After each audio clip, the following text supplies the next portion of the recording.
Think you big time? Fucking with Jay-Z, you gonna die big time. Here come the pain. Welcome back. It is yours truly, Nick of Movie AV Impulse, and today we are diving into something different.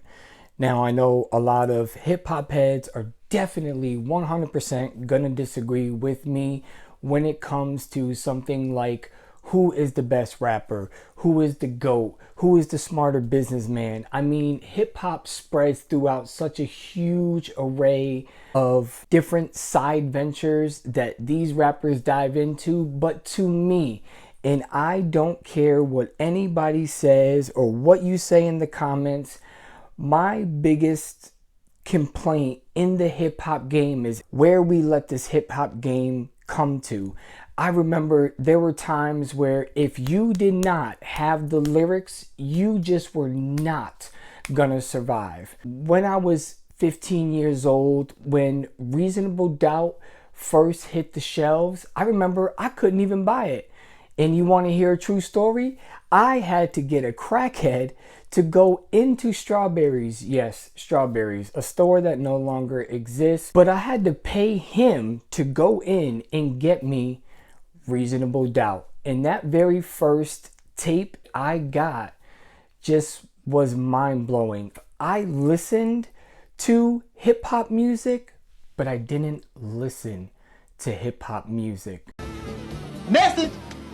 Today, I'm going to dive in just 4 of my favorite songs, which right now, aside from the single, Ain't No, to me, that was just a song to put out there for the dudes that were, jocking girls and all this stuff. And let's face it, we all did it when we were teenagers. I grew up in the 90s. I'm an 80s baby, master ergonomics, school of hard knocks, every day's college. In this video, I am going to say the lyrics, so I'm going to warn you right now, there is going to be a parental warning sticker. The only word I'm going to change is the N-word. Even though I am half black, I do not feel it's appropriate to say that. That is the only word I'm going to change. Everything else I am going to basically stick to what he said. And we're going to get right into this and why I actually listened and analyzed this album to keep me from behind bars. Makes you think what's the channel about? What's this really about? It's about teaching life lessons, teaching the youth. It's about top 5s, movie reviews. That's what makes you who you are, makes you what you are. There's no rules in this game. There's no parameters. Just truth. So, 2-3 weeks from now, you're gonna wish you subscribed. 2-3 weeks from now, you're gonna be looking for Movie AV Impulse. Okay, I'm reloaded. Let's go. Now first, let me start by saying this. I know this is probably going to be another controversial type of thing, but I want to thank the people who actually flipped Jay-Z into what he was. And if you want to hear more stories, there are thousands of them out there. I even reached out to Biggs Burks himself because I wanted to see if there was some kind of information that I didn't get from this documentary, things that I didn't get from Streets is Watching. Yes, both of these movies are probably my favorites that I would never get rid of. I wanted to really reach out and get a few more people. I reached out to Clark Kent, I reached out to DJ Premier, I reached out to, like I said, Biggs, Pain in the Ass, the man who illustrated and got the mood set for this album. That is the very first voice you hear when you start this album with the first track, Can't Knock the Hustle.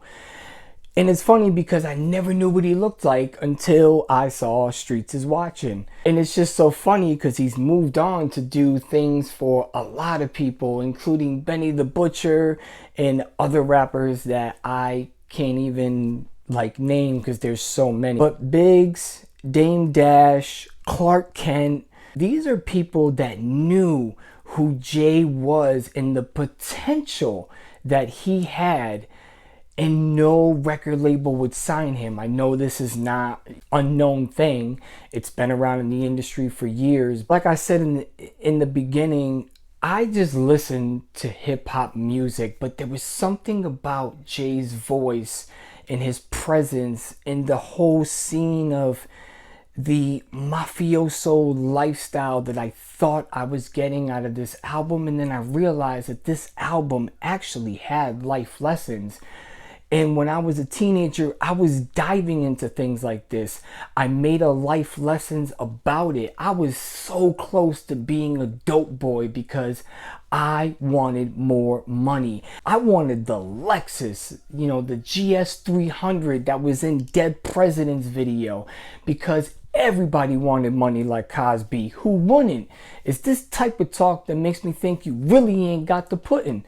So these lines were just so influential until I started to realize, as I got further into the album, it was really a life story about how you're gonna see the life come, but you're gonna watch the downfall unless you learn to live with regrets. Now, the first song I want to dive into and really pick apart some of the lyrics would be Can I Live, produced by Herb Gotti. I absolutely love this song. It is true this, the streets school us to spend our money foolish, bond with jewelers and watch for intruders.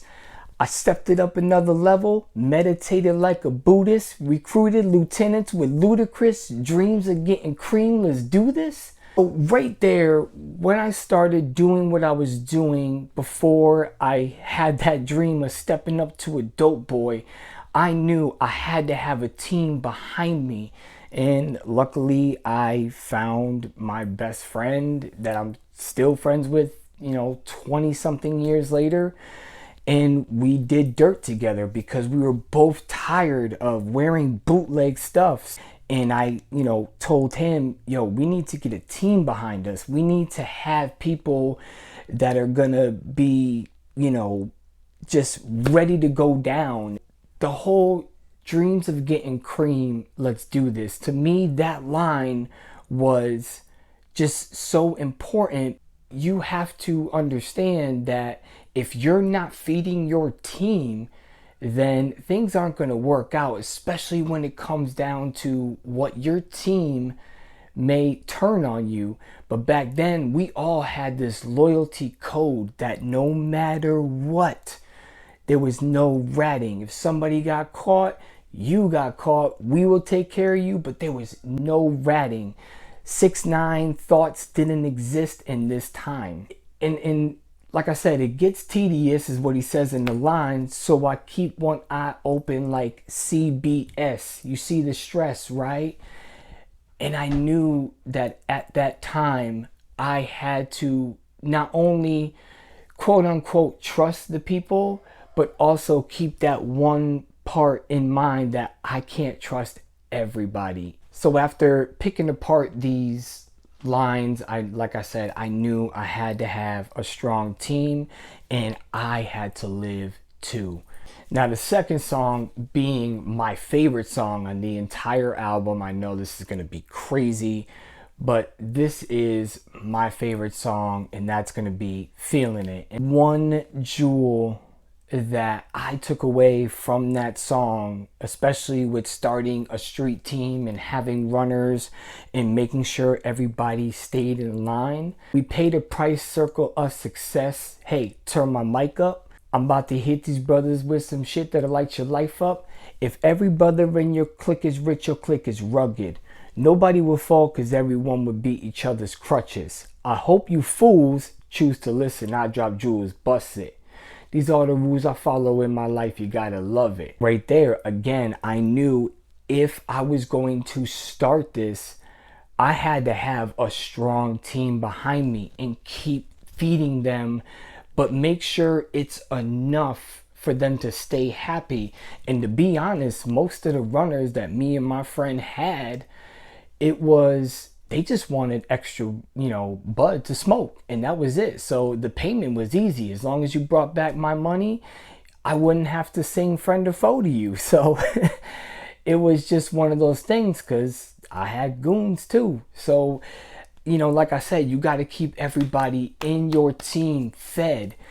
And I still kind of hold that to this day. I always worry about my best friend's financials, and if there's any way that I can help, I try to help people out. I do my best to always look out for the people that are really close to me. Now, the other song and the other lyric I really want to break down is from The Evils, which is my second favorite song on the entire album. And the whole, we used to fight for building blocks, now we fight for blocks with buildings that make a killing. The closest of friends when we first started, but grew apart as the money grew, soon grew black-hearted. Thinking back when we first learned to use rubbers, he never learned, so in turn I'm kidnapping his baby's mother. So right then and there, while listening to that, I knew A, let's wrap it up. B, I didn't want no baby mom, because if I'm gonna dive into this and, go further and be a dope boy, I couldn't have that family tie where somebody could kidnap. Yeah, sure, I had my moms and my brother and my sister, but I didn't have my own personal, because they're gonna go after your baby mom and your kid first before they go after your mom's or your sister or your brother, because they know that your kid is going to be more of a bargaining chip. So I never got into that, let's mess around with every single girl and let's, show off all this yada yada. I just was like, you know what? I'm not having a kid right now, especially because of the added cost. But I'm not having a kid because if I'm going to dive into this game and start stepping it up a notch, then I need to make sure I got my chips in place. And, it just went from there. So that always stuck in my mind. And then you got to fight. We used to fight for building blocks. Now we fight for blocks with buildings that make a killing. So, even your best friend at that time, luckily there was never any like I screwed him over, he screwed me over. My buddy was really my best friend. I knew at any point if somebody new moved into that town, we were going to go to war. And I was fully prepared for that, because the money we were making off of this bud that we were getting is just craziness. I can't even explain to you how much profit we actually made off of this, moving into these small towns and locking them down. Like I said, when you really dive deep into this whole album, you get a street sense of what to do. One of the most important songs on this album, that very last song, Regrets, is probably one of the biggest and most important songs on the album.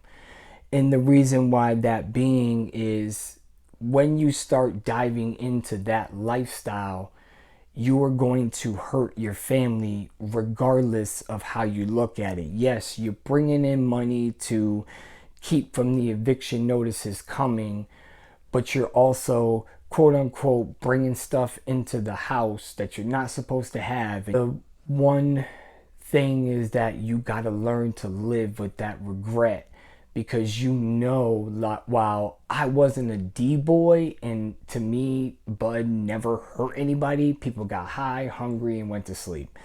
But like I said, I was ready to dive into that, because you kind of have to be heartless in a sense. Not saying that you don't care for somebody's compassion, but you have to know that you're about to get free this and free that and all sorts of stuff, because when it comes to that lifestyle, they'll do anything for a rock. And I just wanted in on that piece of pie. My mom's just crying because her insides are dying. Her son's trying her patience, keeping her heart racing 1,000,000 beats a minute. I know I push you to your limit, but it's this game, love. I'm caught up all in it. That right there is every time I gave my mom money, where she was looking at me like, oh my God, thank you. And she knew where this shit was coming from.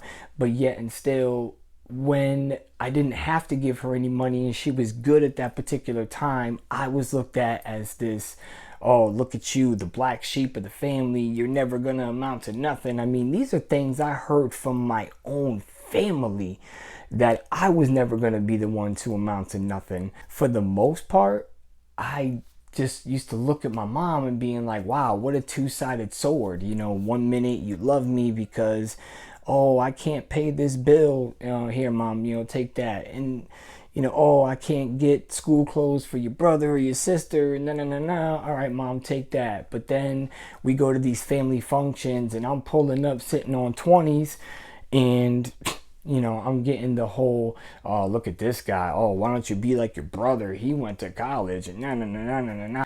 And, you know, these are things that I had to overcome. I know this has been a long video, but I really wanted to dive in and show you and tell you what this album meant to me. Anyways, I hope you like this. Every Friday, I will be uploading a short on some of my favorite hip-hop albums. Not just Jay, but I'm talking albums from Nas to Ghostface to Wu-Tang to RZA to Method Man, and just giving quick 60-second my top 5 favorites. That'll be on Fridays. And I'm still diving into the movies, and I'll be diving every once in a blue to some of my favorite hip-hop albums. Anyways, hit that like, hit that subscribe down below. And this has been Nick of Movie AV Impulse. Peace.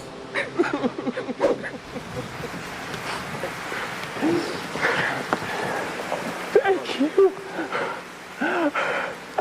You love me. You really love me.